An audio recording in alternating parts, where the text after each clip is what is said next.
कहते हैं कि राजनीति में जो होना होता है उसके कुछ संकेत पहले से मिलने शुरू हो जाते हैं। उत्तर प्रदेश के मुख्यमंत्री योगी आदित्यनाथ आजकल हर राष्ट्रीय मुद्दे पर आक्रामक रुख अपना रहे हैं। धर्म, राजनीति, समाज, संस्कृति, विवाद, विरासत, हर मुद्दे पर योगी आदित्यनाथ के सख्त तेवर दिख रहे हैं। भविष्य की राजनीति पर भी वो स्पष्ट बयान दे रहे हैं और मथुरा, मुसलमान, काशी, कोर्ट जैसे मामलों में भी सियासी रवायतों से हटकर सीधी बात कर रहे हैं। आखिर क्या है योगी आदित्यनाथ का प्लान?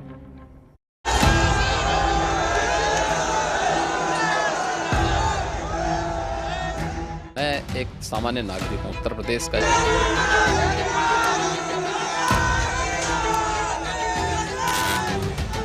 औरंगजेब को अपना नायक और आदर्श मानता है तो मैं मानता हूं कि वह एक कोई मानसिक विकृति का शिकार है।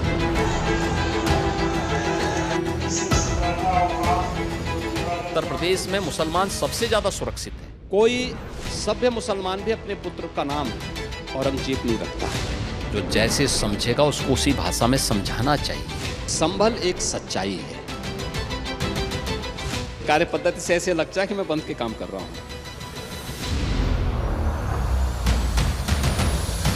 सत्ता की सियासी लाग लपेट से जैसे योगी आदित्यनाथ ने खुद को मुक्त कर लिया है।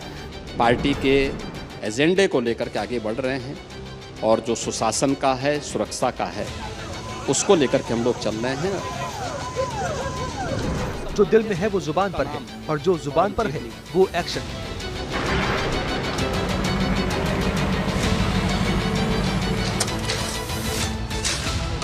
आज वही उत्तर प्रदेश 8 वर्ष बाद देश की अर्थव्यवस्था ग्रोथ इंजन बनकर के उभरा है।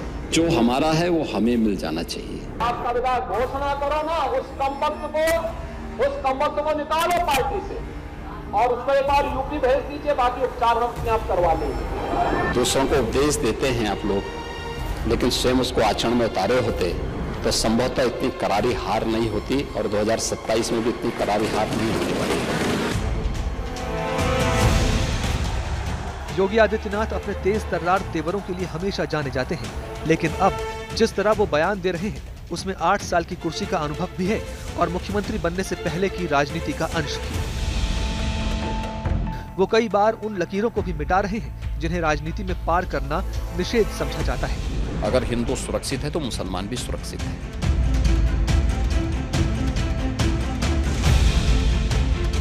आखिर क्यों है योगी आदित्यनाथ के तेवर इतने कड़े? कोर्ट का ही आदेश पालन कर रहे हैं, तो अब तक तो वहां बहुत कुछ हो गया होता।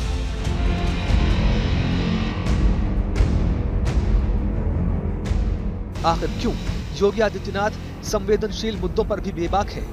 अगर इनको औरंगजेब पर गौरव की अनुभूति होती है तो ये लोग कम से कम पटना की खुदाबंद लाइब्रेरी में जाकर के एक बार शाहजहां की ही जीवनी को पढ़ ले, देख ले, उसकी पीड़ा को देखें।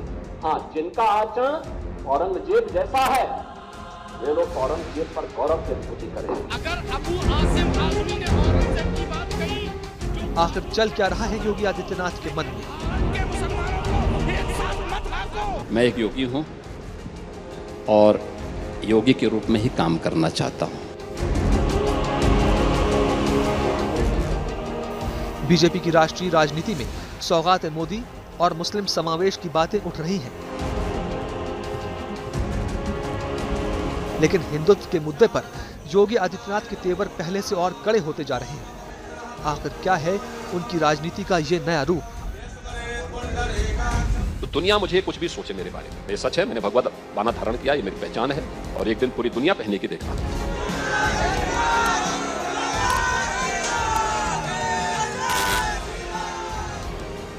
इतिहास पर, इतिहास पुरुषों पर, ऐतिहासिक घटनाओं पर विपक्ष बीजेपी को घेर रहा है। बाबर को इब्राहिम लोदी को हराने के लिए राणा सांगा लाया था, तो मुसलमान तो बाबर की औलाद हैं और तुम गद्दार राणा सांगा की औलाद हो। ये हिंदुस्तान में तय हो जाना चाहिए। सांप्रदायिक राजनीति के लिए गड़े मुर्दे उखाड़ने के आरोप लगा रहा है, लेकिन जैसे योगी आदित्यनाथ का एजेंडा क्लियर है, उनकी अपनी राजनीति का रास्ता स्पष्ट है। भारतीय जनता पार्टी भेदभाव बढ़ाती है, खाई पैदा करना चाहती है, लोगों को डराना चाहती है, नफरत पैदा करना चाहती है। अब वहाँ कुएं खोदे जा रहे हैं, सब कुएं निकल रहे हैं। 68 तीर्थों में से बहुत सारे तीर्थ निकल चुके हैं और ये सब सच्चाई आना चाहिए सबके सामने।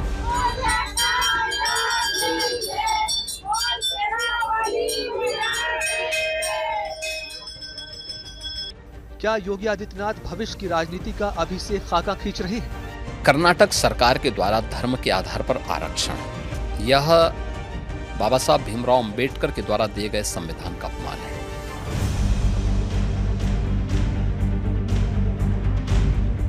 क्या योगी आदित्यनाथ 2027 के यूपी विधानसभा चुनावों की लड़ाई का विधिवत ऐलान अभी से कर रहे हैं? 2027 80-20 की लड़ाई है।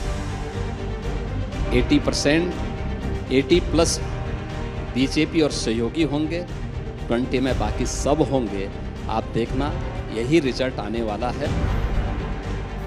योगी आदित्यनाथ के मन में पूरी तरह क्या है, इसे डिकोड करना आसान नहीं है, लेकिन इतना समझना मुश्किल नहीं कि वो किसी भी सूरत में हिंदुत्व के मुद्दे से पीछे हटने को तैयार नहीं होंगे। वो एक एक बयान हिंदुत्व की पिच पर बीजेपी की पारी मजबूत करने के लिए दे रहे हैं। अगर इन लोगों ने कभी भारत की विरासत की इन प्रतीकों को समझने का प्रयास किया होता तो मुझे लगता है कि इनके दिमाग में कचड़ा कभी नहीं घुसता, जो ये लोग हिंदुओं को बार बार सांप्रदायिक कह करके भारत की परंपरा को लांछित और अपमानित करने का प्रयास करते हैं। योगी आदित्यनाथ बोलते हैं तो सब सुनते हैं। वो राष्ट्रीय राजनीति के तमाम नेताओं के निशाने पर भी आते हैं, लेकिन योगी आदित्यनाथ को जैसे विपक्ष के आरोपों की कोई फिक्र नहीं। उनके इसी अंदाज को ध्यान में रखते हुए उन पर एक फिल्म भी बन रही है।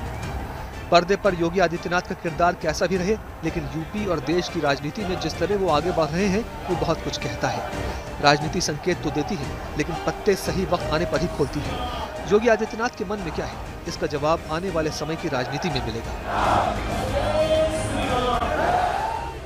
यूपी का इतिहास सांप्रदायिक तनावों की तमाम घटनाओं से भरा है। कभी धार्मिक मसलों को लेकर, कभी मंदिर मस्जिद विवाद को लेकर उत्तर प्रदेश बार बार सुलगा है। योगी सरकार के सामने भी सांप्रदायिकता और मंदिर मस्जिद का सवाल कई बार आता है, लेकिन योगी आदित्यनाथ इन सारे मसलों पर जिस तरह बेबाकी से बयान दे रहे हैं, वो न सिर्फ यूपी बल्कि देश की राजनीति को लगातार मथ रहा है।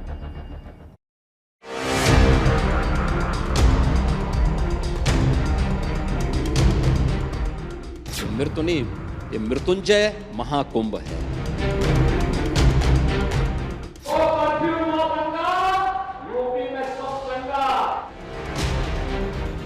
रंगदारी ना फिरोती, अब यूपी नहीं है किसी की पपोती। ये 2017 के पहले वाली सरकार नहीं है कि कोई सुरक्षा में सेंध लगा ले, कोई कुछ कर ले। ऐसा कुछ नहीं हो पाएगा। दोनों चीजें साथ साथ चलेंगी, विरासत भी और विकास भी।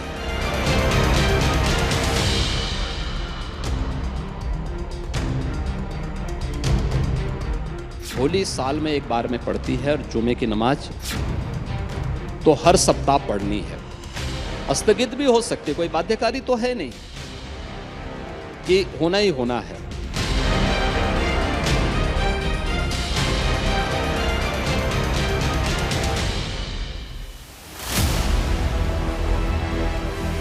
होली हो या रमजान या फिर रामनवमी की तैयारियां,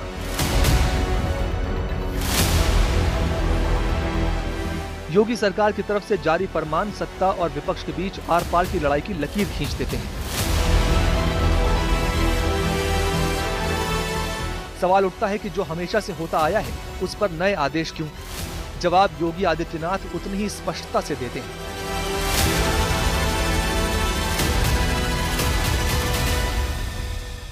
सौ हिंदू परिवारों के बीच में एक मुस्लिम परिवार सबसे सुरक्षित रहता है। उसको इसके पर्व और त्योहारों को, उसको अपने सभी मजहबी कर्मों को करने के लिए। लेकिन मैं कहता हूं 100 परिवारों के बीच में, एक हिंदू की बात तो दूर करिए, 100 मुस्लिम परिवारों के बीच में 50 हिंदू सुरक्षित रह सकता है क्या? भय का माहौल पैदा करके और जिस तरह से अपने पुलिस अधिकारियों से लेकर स्वयं तक जिस तरह की भाषा इस्तेमाल कर रहे हैं, ये राजनीति में और खास तौर से माननीय मुख्यमंत्री जी एक योगी भी हैं और उस मठ के योगी हैं जिसके लिए मन में सम्मान है। इस तरह की भाषा नहीं। योगी आदित्यनाथ सांप्रदायिक सौहार्द की दलील देते हुए मुसलमानों के लिए उत्तर प्रदेश को सबसे सुरक्षित बताते हैं, लेकिन इस पर मुस्लिम धर्म गुरुओं के अलावा विपक्ष भी उन पर हमलावर होता है और न सिर्फ उत्तर प्रदेश बल्कि देश भर से उन पर निशाना साधा जाता है। हिंदुस्तान की सभ्यता और हिंदुस्तान का कल्चर ऐसा है, चाहे 500 मुसलमानों में 50 हिंदू हों, वो बिल्कुल सुरक्षित हैं। आप गांव देहात में जाकर देख लीजिए, जो प्यार मोहब्बत लोगों में है वो किसी से ढका छुपा नहीं है। ये खाली राजनीति है, राजनेताओं में सिर्फ इस तरह के बयान दिए जाते हैं, ज़मीन पर ये सब कुछ नहीं है। योगी जी को सोच समझकर बयान देना चाहिए। सुरक्षित हैं उत्तर प्रदेश में, मुसलमान सही कहा है।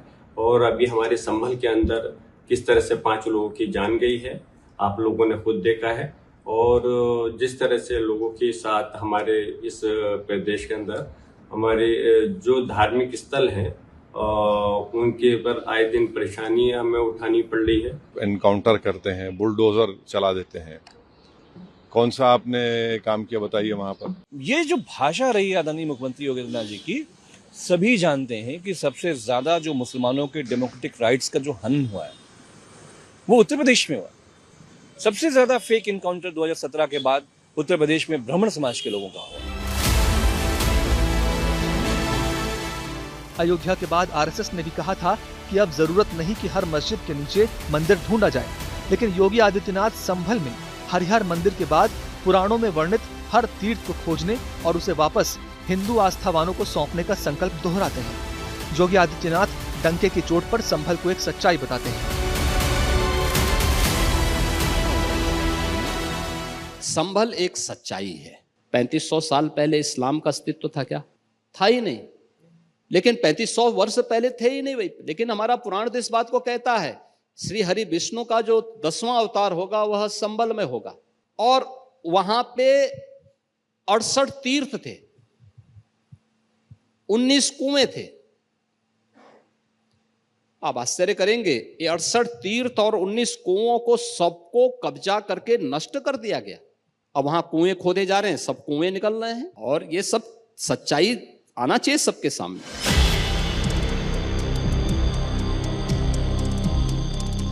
सवाल उठता है कि क्या योगी सरकार हिंदुत्व की राजनीति के लिए धर्म मजहब जैसे संवेदनशील मुद्दों पर अधिक मुखर है? सीएम योगी आदित्यनाथ अपने कड़े तेवरों, हठ, बेबाक, बेलौस बयानों के लिए जाने जाते हैं। जब भी उनसे कोई प्रश्न किया जाता है उसका जवाब जरूर देते हैं। भले ही कोई मुद्दा पार्टी और विचारधारा को चुभने वाला क्यों ना हो, दूसरे मंझे हुए राजनेता भले ही चुप्पी साध लेते हों, लेकिन सीएम योगी आदित्यनाथ अपनी बात को मुखरता के साथ दृढ़तापूर्वक रखते हैं। और खास तौर से हिंदुत्व के मुद्दे पर वो आक्रामक तौर से अपनी बात को सामने रखते आए हैं। ऐसे में कोई भी ज्वलंत मुद्दा होता है जिसका एक सिरा अगर हिंदुत्व से जुड़ा है तो सीएम योगी पूरे कड़े तेवरों के साथ बेबाक और बेलोस बयान देते नजर आते हैं। 2024 के लोकसभा चुनाव में यूपी में बीजेपी जिस तरह पिछड़ी, उसके बाद से योगी आदित्यनाथ हिंदुत्व को लेकर अधिक मुखर हैं। बांग्लादेश में सत्ता परिवर्तन के बाद हिंदुओं पर हुए अत्याचारों को लेकर जिस तरह के दावे किए गए, योगी आदित्यनाथ ने उसके बाद प्रचंड हिंदुत्ववादी राजनीति का रुख किया। बटे थे तो बटे थे। योगी का दिया नारा हरियाणा, महाराष्ट्र चुनावों में खूब गूंजा। बीजेपी को फायदा भी हुआ। अब योगी आदित्यनाथ अयोध्या और काशी के बाद मथुरा पर खुलकर बोल रहे हैं। इंतजार करिए, अब उत्सव मनाने का समय आपका भी आने वाला है। और वह उत्सव रंगोत्सव के साथ साथ हमारी ब्रजभूमि की आएगी, मथुरा की आएगी, वृंदावन की आएगी। और उसको हम उसके साथ जोड़ेंगे, उस आयोजन को उस रूप में आगे बढ़ाने का कार्य कर रहे हैं। हिंदुत्व के मुद्दे पर योगी आदित्यनाथ फ्रंट फुट पर खेल रहे हैं। जब देश में औरंगजेब का मुद्दा उठा तो उस पर सबसे कड़ी प्रतिक्रिया उनकी तरफ से आई। उन्होंने औरंगजेब के पक्षकारों को घेरते हुए देश की संस्कृति और विरासत का हवाला देते हुए विपक्ष पर सबसे नुकीले वार किए। आज राम को, कृष्ण को, शिव की परंपरा को, भारत की विरासत को कोसना ये समाजवादी पार्टी का मानो जीवन का उद्देश्य हो गया। और दुर्भाग्य है कि इन्होंने आदर्श किसको माना है, यानी औरंगजेब को अब ये लोग अपना आदर्श मान रहे हैं। वही लोग उठाते हैं, आग भी वही लोगों ने लगाई, और अब वो कहते हैं कि मुद्दा नहीं उठाना चाहिए। ये मुद्दे इसलिए उठाए जा रहे हैं कि अगर आप भी अगर कुछ सच दिखा दें और अगर नौकरी चली जाए तो नौकरी नहीं मिलेगी, कई चीजों पे पर्दा डालने के लिए। योगी आदित्यनाथ हाल ही में यूपी की अगली लड़ाई 80 और 20 के बीच की लड़ाई बता चुके हैं। अलग अलग राजनीतिक दलों की तरफ से इसकी अलग अलग समीक्षा और व्याख्या की जा रही है। उत्तर प्रदेश में अभी से 2027 के विधानसभा चुनावों के जरिए 2029 में होने वाले आम चुनावों की जमीन तैयार हो रही है। 2024 के लोकसभा चुनावों के लिए उत्तर प्रदेश में बीजेपी के प्रचार अभियान की शुरुआत योगी आदित्यनाथ ने मथुरा से की थी, और अब जब वो बार बार 2027 के विधानसभा चुनावों की लड़ाई का ऐलान कर रहे हैं तो फिर मथुरा उनकी लिस्ट में सबसे ऊपर है। क्या काशी और अयोध्या के बाद अब मथुरा में कृष्ण जन्मभूमि का मुद्दा राजनीति की परीक्षा लेने को तैयार है?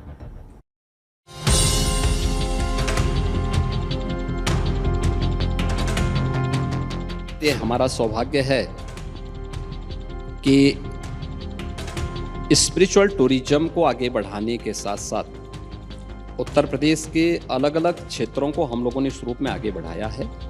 दीपोत्सव के साथ हमने अयोध्या को जोड़ा था। काशी प्रधानमंत्री जी के जाने के बाद 2014 के बाद एक नए कायाकल्प के रूप में, नए कलेवर के रूप में काशी आज देखने को मिल रही है।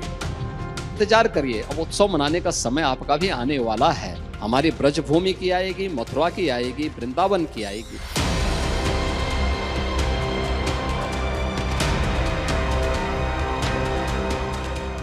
अगर पिछले कुछ महीनों में योगी आदित्यनाथ के बयानों को देखा जाए तो उसमें मथुरा का उल्लेख अक्सर देखने को मिलता है।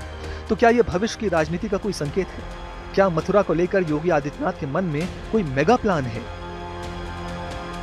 ये जो 8 हमने तीर्थ वहां बनाए हैं, मथुरा का है, मथुरा, वृंदावन, बरसाना, गोवर्धन, नंदगांव, गोकुल, बलदेव, इन सब में तो आयोजन होते ही हैं, लेकिन एक एक गांव में ये आयोजन होते हैं और आयोजन में ये टीम अलग अलग स्थानों पर अलग अलग जगह जाती है। तो एक महाकुंभ के बहाने जो हम लोगों ने प्रयागराज सिटी की कायाकल्प की है, तो उस कायाकल्प के साथ था, दूसरा ये था कि भाई इंतजार करिए, अब उत्सव मनाने का समय आपका भी आने वाला है, और वह उत्सव रंगोत्सव के साथ साथ हमारी ब्रजभूमि की आएगी, मथुरा की आएगी, वृंदावन की आएगी, और उसको हम उसके साथ जोड़ेंगे, उस आयोजन को उस रूप में आगे बढ़ाने का कार्य कर रहे हैं। योगी आदित्यनाथ के अब तक के कार्यकाल में अयोध्या का मंदिर दर्शनों के लिए खुल चुका है। काशी विश्वनाथ कॉरिडोर भक्तों का भव्य स्वागत कर रहा है। अब मथुरा का कायाकल्प बाकी है। काशी से मां विंध्यवासिनी धाम मिर्जापुर होते हुए ऐसे ही दूसरा जो स्पिरिचुअल कॉरिडोर देखने को मिला वह था प्रयागराज से अयोध्या और गोरखपुर का। तीसरा हमारा कॉरिडोर बना था, वह बना है प्रयागराज से महर्षि वाल्मीकि की साधना स्थली लालापुर, चित्रकूट जनपद में पड़ती है। संत तुलसीदास जी की जन्मभूमि राजापुर, ये उसी चित्रकूट जनपद में है, प्रयागराज के पास है, प्रयागराज से सटे हुए हैं, और चित्रकूट का तीसरा कॉरिडोर ये बना। चौथा कॉरिडोर जो बना प्रयागराज से, प्रयागराज श्रृंगवेरपुर धाम होते हुए लखनऊ और निमिषारण्य का, और पांचवा कॉरिडोर जो बना प्रयागराज से वह बना था ब्रज क्षेत्र का, मथुरा, वृंदावन, बरसाना, गोकुल, नंदगांव, बलदेव, गोवर्धन, इन तीर्थों के साथ साथ ब्रज के इन 8 तीर्थों के साथ साथ सुख तीर्थ जो भागवत भूमि है, देश की पहली भागवत भूमि है, इन सभी का बना। तो 5 स्पिरिचुअल कॉरिडोर मिले। इस बार होली पर भी योगी आदित्यनाथ बरसाना पहुंचे तो इस बात का संकेत मिला कि मथुरा को लेकर अयोध्या जैसी तैयारियां योगी आदित्यनाथ के प्लान का हिस्सा हैं। महाकुंभ के भव्य आयोजन के समापन के बाद सीएम योगी पूरा ध्यान मथुरा पर दे रहे हैं। बरसाना में रोपवे की सुविधा शुरू हो चुकी है। यमुना के संरक्षण का संकल्प लिया जा चुका है। मथुरा में भी श्री कृष्ण जन्मभूमि ईदगाह मस्जिद को लेकर विवाद चल रहा है और मामला कोर्ट में है, लेकिन योगी इस पर भी खुलकर बोल रहे हैं। कोर्ट का ही आदेश पालन कर रहे हैं ना, तो अब तक तो वहाँ बहुत कुछ हो गया होता। हाल ही में संपन्न हुए यूपी के बजट में भी मथुरा वृंदावन के विकास के लिए एक खास प्रावधान रखा गया था। योगी सरकार इसके अमल की ओर भी बढ़ चुकी है। इस बार हमने बजट में विशेष प्रावधान कर दिया है और आप आश्वस्त रहिए, बस आप आशीर्वाद देते रहिए, इंतजार करिए। जैसे अयोध्या आज सुंदरतम नगरी बन गई है, हमारा प्रयागराज सचमुच तीर्थों का राजा बन करके चमकता हुआ दिखाई दे रहा, देदीप्यमान जैसे काशी की कायाकल्प हुई है। अब तो बारी इसी ब्रजभूमि की है। मथुरा, वृंदावन, बरसाना, गोकुल, नंदगांव, गोवर्धन, बलदेव, ये सभी पे विकास के लिए पैसे की कोई सीमा नहीं। योगी आदित्यनाथ का साफ कहना है कि जब मौका मिले तो चूकना नहीं चाहिए और अब ब्रज क्षेत्र के विकास को वो उस मौके की तरह देख रहे हैं जिसमें सनातन आस्थाओं के पवित्र स्थल को भव्य बना सके। और हिंदुत्व का एजेंडा भी इससे अगर आगे बढ़ता है तो बीजेपी के लिए ठीक ही है। उत्तर प्रदेश की कानून व्यवस्था, कभी सरकारें इस मुद्दे पर घेरी गईं, कभी सरकारों ने लॉ एंड ऑर्डर के मुद्दे पर वाहवाही भी बटोरी। लेकिन पिछले 8 साल में जब से योगी आदित्यनाथ यूपी के मुख्यमंत्री बने हैं, कानून व्यवस्था में योगी मॉडल की चर्चा लगातार चल रही है। माफिया, बुलडोजर, एनकाउंटर, गिरफ्तारी, सब पर बहस हो रही है। बुलडोजर का मामला तो अदालत तक पहुंच चुका है, लेकिन Yogi Adityanath law and order पर लगातार पहले से और सख्त रुख अपनाते दिख रहे हैं।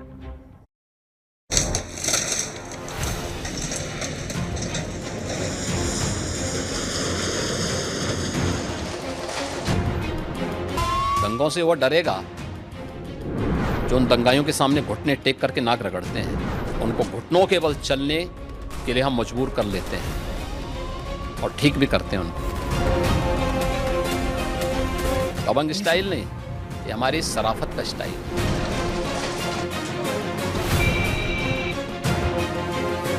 आज कोई माफिया किसी बेटी के साथ छेड़छाड़ कर पाएगा क्या? मालूम है ना उसको, अगर किसी बेटी के साथ छेड़छाड़ करेगा तो अगले चौराहे पर यमराज उसका उपचार कर देगा।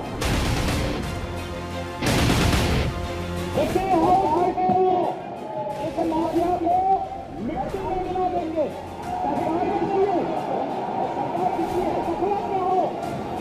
ये माफिया है, इनको मिट्टी में मिलाने का काम करेंगे। अपराधी आ गए हैं। वन डिस्ट्रिक्ट वन माफिया आपने पैदा किया, आज माफिया नहीं है, दूर की कौड़ी हो चुकी है। गोरखपुर के सब माफिया तो पहले ही जा चुके थे, उनको पहले निपटा चुके थे। बाकी जो बच्चे खुचे थे उन सबको हम लोगों ने उनकी गति को पहुंचा दिया है।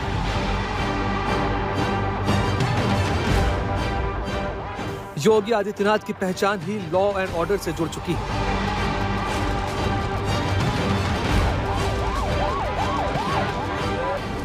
कोई अपराध नहीं करूंगा, आज पहली गलती है, आप मुझे माफ कर दो। उनके प्रशंसक उन्हें बुलडोजर बाबा कहते हैं और उनके विरोधी उनकी कार्रवाई में पक्षपात दिखते हैं।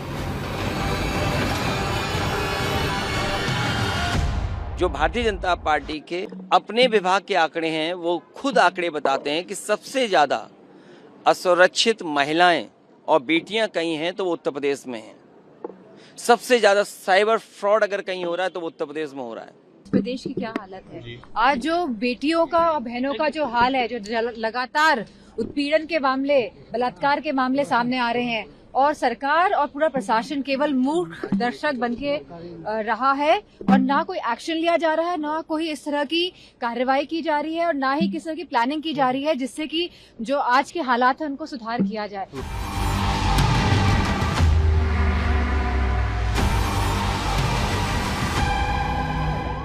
उत्तर प्रदेश में कई दशकों तक अपराधियों को सियासी संरक्षण का मुद्दा बना रहा। कई दशकों तक महिलाओं के खिलाफ अपराध और संगठित अपराध सियासी मुद्दा बने रहे। योगी आदित्यनाथ ने जब सत्ता संभाली तो सबसे अधिक ध्यान इसी मुद्दे पर दिया। कोई व्यापारी और कोई हिंदू प्रदेश से पलायन नहीं करता है, आज पलायन होता है प्रदेश से देश से और अपराधी और माफियाओं का। उनकी सरकार को 8 साल बीत चुके हैं और इन 8 सालों में 222 वांटेड अपराधियों का एनकाउंटर हुआ, 8,118 घायल हुए, 930 अपराधियों के खिलाफ एक्शन हुआ और 14,200 करोड़ रुपए की संपत्ति जब्त की गई। 66,000 हेक्टेयर जमीन को माफियाओं से मुक्त कराया गया। इसके अलावा आंकड़ों के अनुसार 2017 में 4,324 हत्या के मामले दर्ज हुए, 2022 में घटकर 3,491 रह गए। 2017 में रेप के 4,246 मामले दर्ज हुए, 2022 में 3,690 केस दर्ज किए गए। 2024 में 2016 की तुलना में हत्या में 40% की कमी और रेप के मामलों में 24% की कमी दर्ज की गई। जो पुलिस पहले माफिया को सैल्यूट करती थी, आपने वो दृश्य भी देखा होगा, एक माफिया जिसने एक हाईकोर्ट के चीफ जस्टिस के काफिले तक को रोक दिया था, जिस माफिया के लिए 10-10 जजेस ने कोर्ट में किसी प्रकार की सुनवाई से इनकार कर दिया था, वही माफिया जब इस सरकार के समय पुलिस की गिरफ्त में आया तो पैंट उसकी गीली हो गई थी। ये वही सरकार है। पुलिस धमक से, शासन धमक से चलता है और वही धमक आज प्रदेश के अंदर माफिया के अंदर दिखाई दे रही है। गाड़ी पलटती जाए, देखिए एक्सीडेंट हो सकता है, इसमें कौन दो रहा है? देखिए इसमें कहीं कोई एक्सीडेंट किसी का भी हो सकता है, क्या बात कर रहे हैं? माफिया अपराधी हो गए अतीत, सुरक्षा खुशहाली रोजगार का अब बना है प्रतीक। उत्तर प्रदेश में कभी माफियाओं और अपराधियों की तूती बोलती थी, वहां अब अपराधियों की मौत या सरेंडर की तस्वीरें दिखाई देती हैं। योगी आदित्यनाथ सरकार कानून व्यवस्था में सुधार के दावे करती है और इसे अपनी कामयाबी के तौर पर देखती है। 17 के पहले जो माफिया, जो पेशेवर अपराधी सिर्फ तान करके चलते थे, आज आप देखते होंगे वही अपराधी और माफिया गले में पट्टी लटका करके जान की भीख मांगने के मजबूर है। गोरखपुर के योगी राजनीति के बुलडोजर बाबा हो चुके हैं और अपराध की जमीन पर खड़ी इमारतों को कानून व्यवस्था के बुलडोजर से समतल किया करने का दावा करते हैं। उनके सख्त तेवरों से यह अंदाजा लगाया जा सकता है कि आने वाले दिनों में अपराधियों के खिलाफ कार्रवाई और कड़ी देखने को मिल सकती है। योगी आदित्यनाथ देश के एक राज्य के मुख्यमंत्री हैं और वो अपना हर बयान एक मुख्यमंत्री की हैसियत से ही देते हैं, लेकिन उनके बयानों पर देश भर की विपक्षी पार्टियां अपनी अपनी प्रतिक्रियाएं देती हैं। आखिर योगी आदित्यनाथ को लेकर विपक्ष इतना एक्टिव क्यों रहता है? क्यों उनका हर बयान राष्ट्रीय राजनीति में बहस का मुद्दा बन जाता है?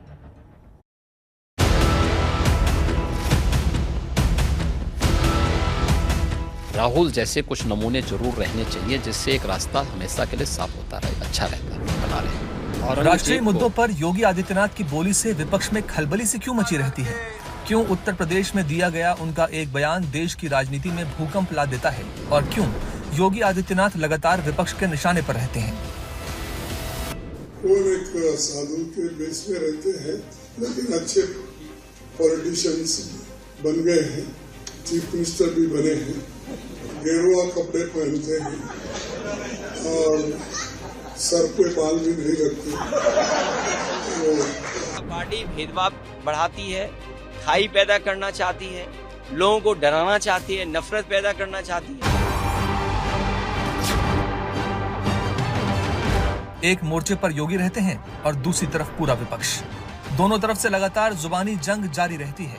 योगी आदित्यनाथ भी बहस की लंबी लिस्ट में जो मुद्दे जोड़ते चले जा रहे हैं, उसने विपक्षी खेमे में हलचल मचा रखी है।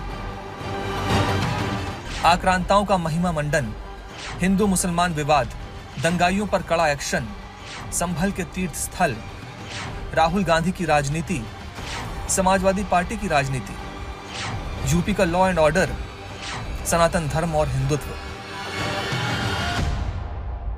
एक लंबे समय तक उन लोगों के लिए भी स्मरणीय होगा और उनके पास पश्चाताप के अलावा दूसरा चारा नहीं होगा। ऐसे ही तमाम मुद्दों को हथियार बनाकर सीएम योगी विपक्ष पर हमलावर हैं। विपक्ष उनके इन तेवरों को लेकर संविधान और लोकतंत्र का हवाला देते हुए पलटवार करने में जुटा है। भारत की राजनीति में भारतीय जनता पार्टी के लिए राहुल जैसे कुछ नमूने जरूर रहने चाहिए, जिससे एक रास्ता हमेशा के लिए साफ होता रहे, अच्छा रहता, बना रहे। सबसे बड़ा नमूना आप देखेंगे तो योगी हैं। योगी से बड़ा नमूना कोई है क्या? केवल और केवल झूठ बोलना और बार बार झूठ बोलना, और जनता के बीच में आज केवल और केवल हिंदू और मुसलमान कभी बाबर की बात करेंगे, कभी औरंगजेब की बात करेंगे, कभी संभल की बात करेंगे, कभी बहराइच की बात करेंगे। उनका दर्शन जो है ना बहुत संकुचित और संकीर्ण है, जानकारी है नहीं, संविधान के मर्म से उनको कोई मतलब नहीं है। 2-4 शब्द आते हैं, बुलडोजर, जालीदार, फलाना चिलाना। जाहिर तौर पर ये लोकतंत्र के लिए भी चिंता का विषय है कि ऐसे लोग ओहदेदार बने बैठे। उत्तर प्रदेश में हिंदू मुस्लिम सुरक्षित होने पर योगी आदित्यनाथ का बयान विपक्षी पार्टियों को रास नहीं आता। विपक्ष तुरंत इसको लेकर योगी आदित्यनाथ को निशाने पर लेता है। अनफॉर्चुनेट है कि ऐसे लीडर लोगों का प्रतिनिधित्व कर रहे हैं। आज जरूरत है हमें एडवांस जाने की, आगे बढ़ने की। एक तरफ सुनीता विलियम ऊपर से स्पेस से आ रही है और दूसरी तरफ नीचे हम लोगों को 100 साल पीछे लेके जा रहे हैं। मुसलमान इतना ज्यादा सुरक्षित है हमारे यहाँ, बिल्कुल के संभल के अंदर 5-5 लोगों की जान ले ली गई है और प्रदेश के अंदर कई बार मॉब लिंचिंग हो चुकी है। तो सुरक्षित है हमारे यहाँ मुसलमान, हम कम मना कर रहे हैं। धमकी भरी भाषा है, कोर्ट का इंतजार करें, उनके लिए बेहतर है, देश के लिए बेहतर है। जो भी कोर्ट का फैसला आएगा सब स्वीकार करेंगे। धमकी भरी भाषा देना बंद करें। समाजवादी पार्टी के मुखिया अखिलेश यादव योगी की बोली का विश्लेषण अपनी तरह से करने में लगे हैं और वो विदाई की बेला का अनुमान लगा रहे हैं। ये जो विदाई की भाषा है ना, ये विदाई का समय है। हमारे मुख्यमंत्री जी ये बताएं उनकी कुर्सी सुरक्षित है कि नहीं है? कहीं ऐसा तो नहीं कि हिंदू मुसलमान की जो अब सुरक्षा की भावना जाग रही है, कहीं ऐसा तो नहीं कि उनकी कुर्सी डगमगा रही हो? याद होगा जब उन्होंने एक बार योग किया था, कैसे एक टांग पे डगमगा रहे थे। कहीं ऐसा तो नहीं कि उनकी कुर्सी डगमगा रही हो, इसलिए वो कह रहे हो कि हमारे सब भाईचारा बहुत अच्छा है। टीएमसी का दावा है कि योगी की कथनी और करनी में बड़ा फर्क है। योगी आदित्यनाथ की बात को क्या आप सीरियसली लेते हैं, गंभीरता से लेते हैं? मैं तो नहीं लेता, कोई नहीं लेता, आप भी नहीं लेते होंगे, लोग भी नहीं लेते। योगी आदित्यनाथ जी से बोलो कि गौ रक्षा के बारे में बात की थी। जब से केंद्र में सरकार आई है, उनकी सरकार आई है, तब से जितने गौवध हो रहा है, एक्सपोर्ट बढ़ गया है बीफ का। कांग्रेस के निशाने पर जिस तरह प्रधानमंत्री मोदी रहते हैं, अब कुछ उसी अंदाज में कांग्रेस योगी आदित्यनाथ पर भी सियासी वार कर रही है। सैफरन पहने में, इसलिए उनका हम बहुत मर्यादा पूर्वक शब्द यूज करना पड़ रहा है कि मीन्स वो बड़ा पवित्र कपड़ा पहन के पॉलिटिक्स करने वाला एक मिनी हिटलर बन गया योगी आदित्यनाथ। योगी आदित्यनाथ बीजेपी के स्टार प्रचारक और हिंदुत्व के पोस्टर बॉय कहे जाते हैं। पूरे देश में जहां कहीं भी चुनाव होते हैं, बीजेपी योगी को बड़ी जिम्मेदारी सौंपती है और अक्सर उनके प्रचार का बड़ा असर भी देखने को मिलता है। यही वजह है कि वो सिर्फ उत्तर प्रदेश नहीं बल्कि पश्चिम बंगाल, बिहार, कर्नाटक, तमिलनाडु यानी जहां जहां विपक्षी दलों की सरकारें हैं, वहां वहां योगी आदित्यनाथ निशाने पर रहते हैं।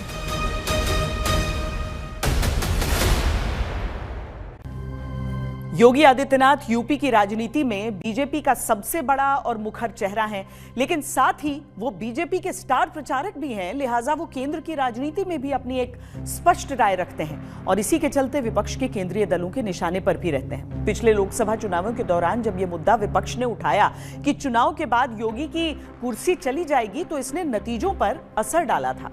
लेकिन अब योगी आदित्यनाथ खुद खुलकर अपने राजनीतिक भविष्य पर बोलने लगे हैं, तो कई कयास भी लगने लगे हैं। मैं एक योगी हूं और योगी के रूप में ही काम करना चाहता हूं। भारत माता के एक सेवक के रूप में उत्तर प्रदेश की जनता की जिम्मेदारी मुझे दी गई है, उसी के रूप में अपना काम कर रहा हूं। सीएम योगी जब कोई बयान देते हैं तो वो बेवजह या यूं ही नहीं होता है। उसका असर और उद्देश्य दोनों राजनीतिक रूप से बड़ा होता है, उसके कई मायने भी होते हैं। योगी आदित्यनाथ के सामने जब ये सवाल आया कि क्या वो नरेंद्र मोदी के उत्तराधिकारी के तौर पर खुद को देखते हैं, तो जवाब एकदम मोदी स्टाइल में आया। देखिए, मैं कोई वारिस वरिस नहीं हूँ, मैं एक योगी हूँ और योगी के रूप में ही काम करना चाहता हूँ। भारत माता के एक सेवक के रूप में उत्तर प्रदेश की जनता की जिम्मेदारी मुझे दी गई है, उसी के रूप में अपना काम कर रहा हूं। अरे हम तो फकीर आदमी हैं, चोला लेके चल पड़ेंगे जी। दरअसल योगी आदित्यनाथ को अक्सर प्रधानमंत्री मोदी के संभावित उत्तराधिकारी के रूप में माना जाता है। नरेंद्र मोदी ने गुजरात के मुख्यमंत्री के तौर पर 3 कार्यकाल पूरे करने के बाद 2014 में प्रधानमंत्री पद संभाला और अब योगी आदित्यनाथ 2027 में अगर चुनाव जीतते हैं तो उनके पास तीसरी बार मुख्यमंत्री बनने का मौका होगा। सामाजिक सामान्य जीवन हो या फिर राजनीतिक फलक, बदलाव अवश्यंभावी है। पीएम मोदी आज के दौर में भले ही कितने प्रभावशाली ताकतवर क्यों ना हो, लेकिन वक्त बीतेगा तो उनका उत्तराधिकारी भी तय होगा और उनका विकल्प कौन होगा, बीजेपी में इसे लेकर मंथन जरूर हो रहा होगा। जहां तक बात सीएम योगी आदित्यनाथ की है तो वो भले खुद को इस रेस से बाहर मानते हों, खारिज करते हों इस बात को, लेकिन बीजेपी में एक बड़ा धड़ा उन्हें भविष्य के पीएम के तौर पर भी देखता है। खुद केंद्रीय मंत्री अमित शाह कुछ साल पहले कह चुके हैं कि सीएम योगी को भविष्य के प्रधानमंत्री के तौर पर देखना स्वाभाविक है। हालांकि दिल्ली और लखनऊ के बीच संबंधों को लेकर तमाम अटकलें भी लगती हैं। अखिलेश यादव इस मुद्दे पर बार बार बयान देते रहते हैं। हमारे मुख्यमंत्री जी ये बताएं उनकी कुर्सी सुरक्षित है कि नहीं है। इस तरह की चर्चाएं राजनीति में एक मुद्दा खड़ा तो करती हैं, लेकिन योगी आदित्यनाथ उन्हें सिरे से खारिज कर देते हैं। मैं तो एक योगी हूं, मेरा एक क्वेश्चन किसी से खराब क्यों होगा।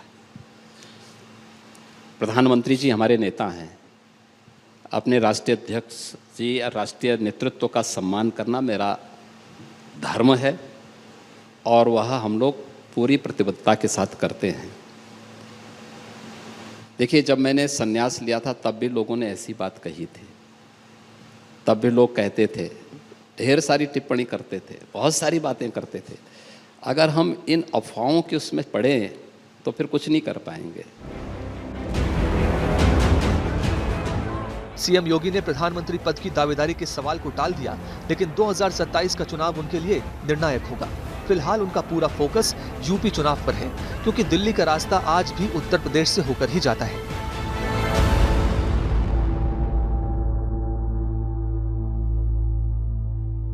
यूपी विधानसभा चुनाव में लगभग 2 साल का समय बाकी है, लेकिन सियासी माहौल अभी मार्च में ही मई जून जैसी प्रचंड गर्मी का एहसास करा रहा है। पहले समाजवादी पार्टी 2027 के लिए अभी से तैयार होने का दावा किया करती थी। अब योगी आदित्यनाथ के मिशन 2027 के ऐलान ने यूपी की राजनीति धधका दी है। सवाल ये उठ रहा है कि क्या योगी आदित्यनाथ के आक्रामक तेवर और बेबाक बयान 2027 की लड़ाई का ऐलान है।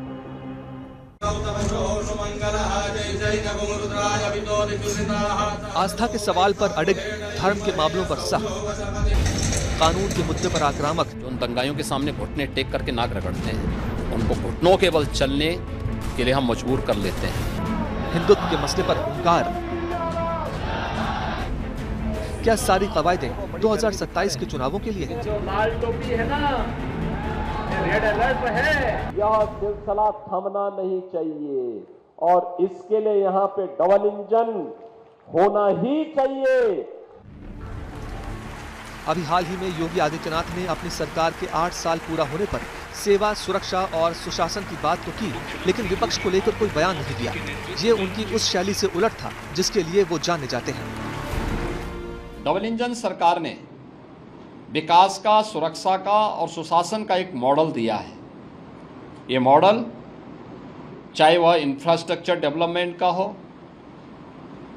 आम जनमानस को गरीब कल्याणकारी योजनाओं के माध्यम से शासन के वेलफेयर स्कीम के साथ जोड़ने का हो, या फिर बिना भेदभाव के गांव के लिए, गरीब के लिए, किसान के लिए, नौजवान के लिए, महिलाओं के लिए, समाज के प्रत्येक तबके के लिए शासन की योजनाओं को पहुंचाने का कार्य रहा हो। पूरी प्रतिबद्ध तरीके से इन कार्यक्रमों को आगे बढ़ाया है।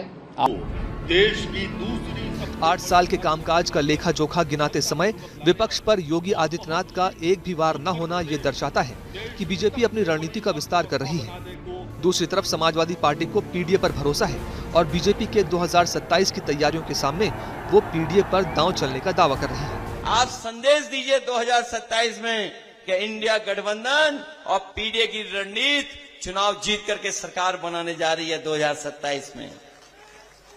ये घबराए हुए लोग हैं बीजेपी के लोग, क्योंकि जब से ये चुनाव हारे हैं तब से इनकी भाषा बदल गई है, व्यवहार बदल गया है। पहले तो डरे हुए थे, लेकिन इधर जब मैं उनको सुनता हूं तो मुझे लगता है कि थोड़े हिले हुए भी दिखाई देते हैं। तैयारियां दोनों तरफ से हैं। 2027 की जंग का मैदान सजने लगा है।